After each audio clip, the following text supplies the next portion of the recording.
Teas are the most common ways that people use herbs at home. But today I want to introduce you to another way you can start using herbs. And this one might be the most fun herbal preparation of all, because we are going to make an infused honey today. We're actually going to make 2 of them. So let me tell you why we're making these infused honeys. So first of all, we see all through Scripture that honey is a symbol of God's provision. We see it through the Psalms. It's mentioned over and over. In Exodus, as God's people move towards the promised land, the promise is it will be a land flowing with milk and honey. When God provided manna for his people in the wilderness, it said that they were wafers that tasted like honey. He understands that we like sweet things, right? You can even read in the book of 1 Samuel about Jonathan, how he went into battle and he used honey when he had gone blind and been wounded. There's a whole story about honey there. John the Baptist, the cousin of Jesus, it talks a lot about how he lived in the wilderness and he ate locusts and, you guessed it, honey. So there's a lot of references to honey in the Bible, which shouldn't be surprising because honey is one of the most historic remedies on earth. In fact, we know that when they have excavated ancient tombs, even in Egypt, they have found honey that is still preserved thousands of years later. And so we know honey has the longest shelf life of anything we use in herbal preparations. And it's a wonderful way to take your herbs and make them last for a very long time. Far after the garden's gone, the herbal benefits will still be in your home apothecary when you've infused them into a honey. And best of all, it's going to taste delicious. So today we're going to make 2 infused honeys. And I chose these specific honeys for 2 specific people. And I'm going to tell you their stories. Let's get into it. So the first honey recipe that I'm going to show you today is a honey that we're going to infuse with things specifically for a child.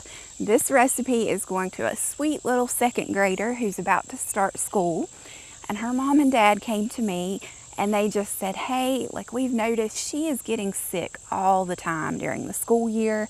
And we're trying to figure out why. And so mom and dad were really just wanting to find a more natural way to support her immune health and just to support her little body so she could fight off the germs.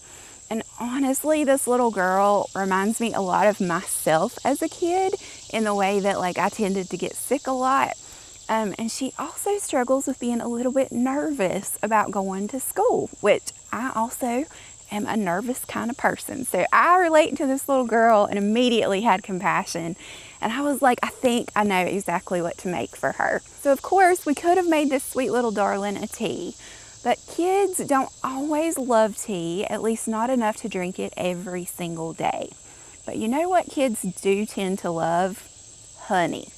So if we can take some honey, some raw local honey, it already has its own benefits just because it was grown locally, and it's going to help with seasonal allergies, and that's going to give you some good immune support too.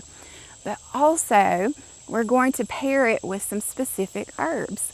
So for immune support, my absolute favorite herb that I turn to time and time again is echinacea, or purple coneflower. The official name for this one is Echinacea purpurea. Now you'll go to your local plant center and you'll see tons of coneflowers. You want to make sure that you're getting Echinacea purpurea if you're using it for this medicinal benefit, because there's different kinds. So Echinacea purpurea, purple coneflower, is our immune support herb. And it is going to just gently boost her immune system so it knows better how to respond when she faces germs, when she starts back to school. But I didn't just want to give her immune support. I also wanted to give her something that would maybe calm her nerves down a little bit. Everybody's scared on the first day of school, right? And so maybe if we can support her nervous system where she's not so nervous all the time, that too can help support the immune system because it's all connected in the body. So we're also going to add chamomile for this sweet little baby, and we are going to make her an infused honey with echinacea and chamomile. Now make sure you're using organic herbs when you're making infused honeys, because you don't want to infuse pesticides in your honey, okay? It is so critical that you are sourcing good, organic, clean herbs. Now, one tip, you want to make sure you're working with dried herbs for infused honeys.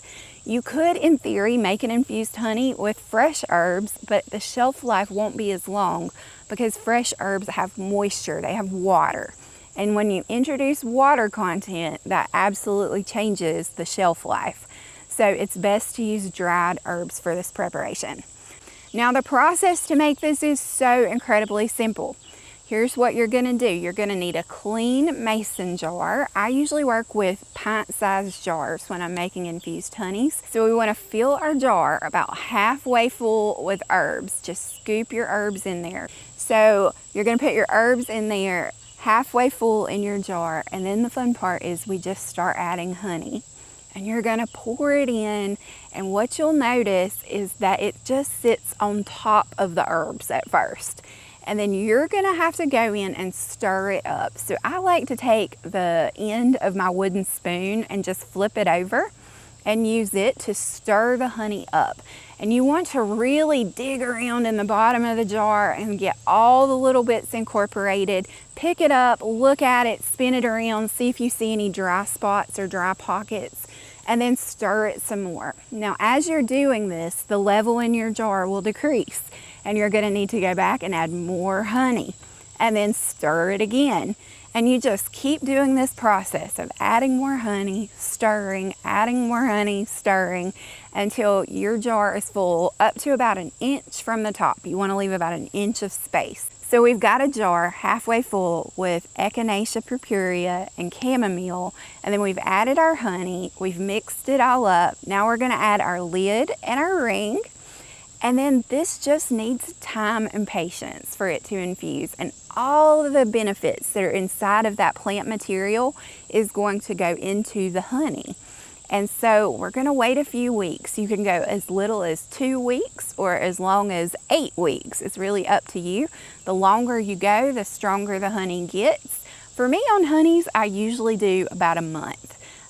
In this case, this little girl is going to be starting school sooner than that. So I'm planning on a 2-week infusion on this one, which should be plenty strong enough for a child. So play around with it, but that's the first honey. Now let me introduce you to the second honey we're going to make today and tell you the story about who this one's going to. Hey, I have some good news to share before we get back to the lesson. I have a wait list open now where you can sign up to get updates on when Daughters of Eve School of Herbalism opens this fall. Our open date is set for October 5th, and we are in the process of building everything out now, but we have a wait list you can join, and if you sign up on this wait list, we will send you an email when early registration opens, so you get first spot at getting a seat in the school before it fills up. So many of you have emailed and said, I don't want to miss the registration early because there's going to be a discount when you register early. So we set up a wait list for you, and I have it linked in the description below, and you can go add your email so you won't miss out. And then if you have any questions, feel free to leave them in the comments below and we'll try to help. But October 5th is the big day. The herb school is opening and we cannot wait. The second honey we're making today is one that I'm really excited about, not only for the medicinal benefits, but for the flavor benefits. This is going to be the perfect recipe to make to get you ready for fall. So we are going to start with a base of Ceylon cinnamon. Cinnamon carries incredible warming benefits, okay? It can help with circulation in the wintertime, especially if you tend to have like stiffness in your hands or your feet. You know, I had Lyme disease for many years that attacked my joints, and one of my lingering side effects is in the wintertime or when it rains, I get a little bit achy in my hands. Nothing like it used to be, but occasionally. And so warming spices like cinnamon boost circulation to those cold, stiff joints, and it can help. So then to the cinnamon, we're going to layer in some other fun flavors. And these also all have benefits. So we're going to add clove. Clove is excellent for cough suppressant. So this honey will be wonderful also to help with a cough. Then we're going to layer in some nutmeg and some allspice. All of these work together as warming spices, and we are essentially making like a pumpkin pie spice, and then we're infusing it into honey. So can you imagine how delicious this is going to be? So just like we did with our last honey, we're going to start with a clean jar, and we're going to fill it halfway full with our herbs. If you don't have access to the cinnamon chips like you see me using here, I've mixed it with powdered nutmeg and cloves and allspice. So you could completely use powdered herbs. You could go to your grocery store and you could purchase organic cinnamon as long as it's Ceylon cinnamon. You want to look for Ceylon cinnamon. And so you could go to the grocery store today and grab these spices and some raw honey, and you can make this today. But the cinnamon warming honey, my plan for this one is really to support my joints this winter, and also just to use it as a good metabolic boost. Cinnamon is also really good at helping with balanced blood sugars, and I tend to have a little bit of hypoglycemia.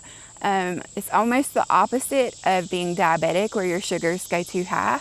I have times where my sugars tank low, and so I've had to wear a Dexcom and kind of monitor that. And one of the things that I've learned is adding a little cinnamon to my daily routine really seems to help prevent some of those dips. And so this little honey is for me. And I'll probably stir this into my tea. I might add it on top of toast. But here's the cool thing about making infused honeys that I want you to remember. Infused honeys are just one more layer that you can add to your herbalism toolkit. So let's say somebody in your family comes down with a cold this winter. Let's say that you make them a cup of flu balm tea. That's the tea that we recommend for cold and flu. And then you decide, I want to even increase the medicinal benefit even more and support their body even more. So you're going to add one of these infused honeys in that tea. You could infuse a honey with the flu balm tea blend, and the honey will carry the same benefits as the tea. And now you're getting layered benefits where you're getting that herb in multiple forms and multiple ways, and the body's really receiving it. This is my favorite way to use herbalism, is layering. So infused honeys are the easiest way to learn to make a layer. So you layer a tea and then you add an infused honey into it and you get double herbal benefits. So this is a fun recipe. It's easy to make. It's literally just mixing up herbs and honey, put a lid on it and let it rest for a few weeks. Now you might notice as you're waiting on your herbal honey to infuse that it separates, and you'll see the herbs and the honey seem like they kind of split, and the honey will all rise to the top and the herbs will sink to the bottom, or vice versa. If you see that happening, know it's completely normal.